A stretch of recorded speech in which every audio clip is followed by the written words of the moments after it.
तुम्ही मागितला त्यावेळेस 3 वर्ष तुम्हाला वेळ दिला, यापेक्षा तुम्हाला काय पाहिजे? उलट तुम्ही बार बार यायला नाही पाहिजे. काय तोंड दाखवा मराठ्याला असं तुम्हाला वाटलं पाहिजे. काय तोंड दाखवा मराठ्यांना? 3 वर्ष झालं आपण मराठ्याला येड्यात काढतो. किती दिवस येड्यात निघत? इतका मराठा सोपा नाहीये. हो, आमच्याकडे संस्कार आहेत, संयम आहेत. तुमच्या शब्दाचा, सरकारचा सन्मान करणं आमची जबाबदारी, आम्ही केलं. पण तुमची सुद्धा जबाबदारी आहे. मराठ्यांनी जर तुमचा सन्मान केलाय तर मराठ्यांचा सुद्धा सन्मान, त्याच्या खऱ्या नोंदी गॅजेट देऊन करणं तुमची जबाबदारी आहे. तुम्ही वारंवार येतात, तुम्हाला वाटत असं ना मी येड्यात काढू. ते विषय आता संपले. हो, तुम्ही त्या तुमच्या गैरसमाजाच्या बाहेर या. आम्ही तुम्हाला नीट करू शकतो. 100% आम्ही नीट करू शकतो. इथं मराठा सुखी नाही, ना इथं धनगर सुखी आहे, ना इथं बंजारा समाज सुखी आहे, ना आदिवासी सुखी आहे, ना मायक्रो ओबीसी सुखी आहे, ना इथं शेतकरी सुखी आहे, ना दलित मुस्लिम इथं सुखी. इथं कोणी सुखी नाही. ना नोकऱ्या करणारा सुखी आहे, ना त्याला नीट पगार येतं, ना इथं सरकारी दवाखान्यातले आहेत, ना एसटी ड्रायव्हर आहेत, ना इथं कोणी खुश नाही आहे, ना व्यवसाय करणारे खुश आहेत. इथं वर्षाचं उत्पन्न होत नाही. शेतीत एवढं नुसतं स्मार्ट मीटर बसले फडणवीसनी, त्याचं बिल यायला लागलंय. ना इथं अनुदान मिळतंय, ना इथं पीक विम्याच्या पैशात, ना शेतीमालाला भाव. इथं कोणी खुश नाही. आम्ही तुम्हाला नीट करू शकतो आणि करणार. पाटील, एक शेवटचा प्रश्न आहे. 3 वर्षाच्या आंदोलनात ज्या लोकांनी तुम्हाला विरोध केला ते लोक पुन्हा मावळ होतात, तुमची बाजू घेतात. नेमकी काय जादूची कांडी? जादूची कांडी नाही. मी प्रामाणिक समाजासाठी करतोय, हे माझ्या समाजाला मान्य. मी समाजाच्या लेकराचं हित सोडून काम करत नाही. त्यांनाही वाटतंय एखाद्या बारी इकडे तिकडे भेटीला आमदार फामदार पक्षाच्या गेल्यामुळे त्यांचं थोडंसं व्हायबल होत असतील, पण त्यांना पुन्हा वाटत असेल ते बी आपल्याच लेकरासाठी भांडतंय, आपल्याच लेकीसाठी भांडतंय. आणि काय वेगळं करतोय?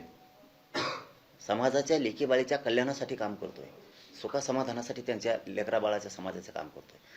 हे मला त्रास देत आहे सरकार बी आणि काय आमचे पण. माझा समाज मला त्रास नाही होऊ देत, कारण मी त्यांच्या लेकरासाठी भांडतोय. ते मला कसं का उघडं पडू देतील भाऊ? तुम्ही बघा आता 29 ऑगस्टच्या नंतर रोज मराठी आहेत. 29 ऑगस्ट, 30 ऑगस्ट, 31, 1, 2, 3, 4, 5, 15, 20 पोत जवळ चालू आहे ना, तवर मराठी अंतरवले. लय झालं तर 1-2 दिवसांनी टप्पे पाडणार आहेत. आता हे सांगायचं नव्हतं, पण टप्पे पाडणार आहेत. याचा शेवट कसा? सगळ्या मागण्याची अंमलबजावणी जागेवर करणे, त्याशिवाय शेवट नाही. नसता मस्ती उतरणार म्हणजे उतरेल. सरकारच्या डोक्यातली मस्ती बाहेर काढतो. याला धरजवळ, ते आंदोलन बसव, याला बोलायला लाव. एखादं ते मीडियाचे, सोशल मीडियाचे काहीतरी त्याला काय म्हणते ते यूट्यूब बोले, त्यांना धर, याव कर ट्याव कर बेटव. फक्त मराठीची खांदी जबाबदारी माझ्यावर म्हणून गप्पे. तुम्ही सोपं समजू नका. तुमचा निटोबाच काढणारे मीडियात बोलतोय. तुम्ही जी मजा घेतली ना 2-3 वर्षे, एकाला पण सोडणार नाही, एकाला सुद्धा. कारण तुमच्या मी मध्यात नव्हतो, कशात नव्हतो. तुम्हाला विनाकारण मराठ्यांचं गरिबाचं चांगलं काम करतोय मी. काहीच गरज नव्हती खेटायची. सूट देणार नाही. गप कशामुळे हे समजून घ्या. कोणाच्या तरी आईकडं माऊलीकडं बघून, कोणाच्या तरी बापाकडं बघून मी गप आहे. सोडणार नाही तुम्हाला एकाला सुद्धा. तुमचा माज ना कोणाचं ऐकून करताय, कोण सरकार आहे, कोणचा नेता भेटून करायला लावतो, सगळं मला माहिती. सगळे नीट करतो, सरकार बी नीट करतो. पाटील, आज चर्चा होती शिष्टमंडळ येत आहे.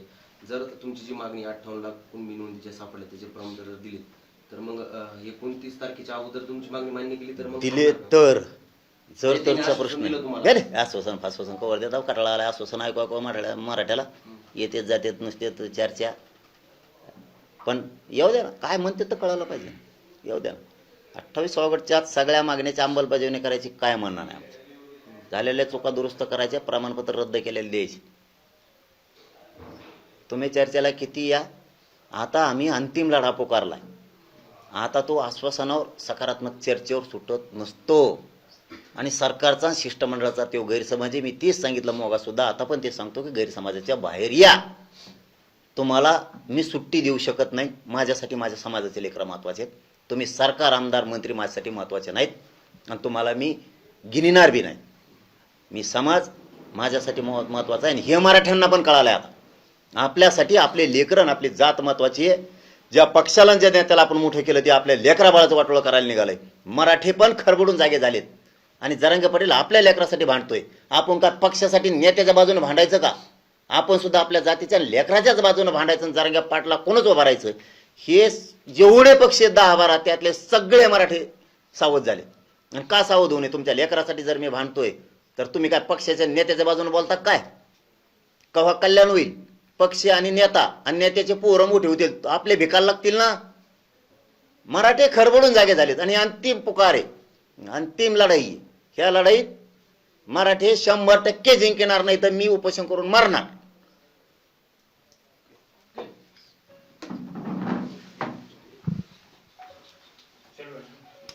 चला, धन्यवाद.